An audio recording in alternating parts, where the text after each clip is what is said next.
750 কোটি টাকার একটা আস্ত রাজকীয় হীরা কি মানুষের হাতের মুঠো থেকে জাদুর মতো বাতাসে মিলিয়ে যাওয়া সম্ভব?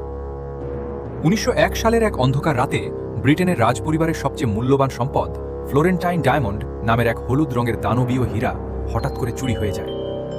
137 ক্যারেটের এই রাজকীয় হীরাটি ছিল তৎকালীন বিশ্বের অন্যতম বড় হীরা, যার বর্তমান বাজার মূল্য প্রায় 750 কোটি টাকা।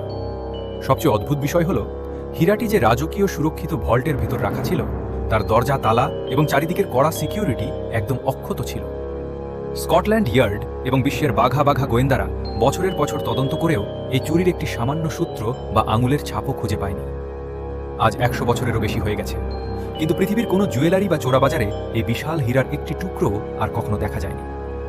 গবেষকদের ধারণা, হীরাটি চুরি করার পর চোরেরা এর আসল আকৃতি লুকিয়ে ফেলতে এটিকে কেটে ছোট ছোট অনেকগুলো টুকরো করে ফেলেছিল, যা আজ হয়তো সাধারণ মানুষ সাধারণ কাঁচ মনে করে ব্যবহার করছে।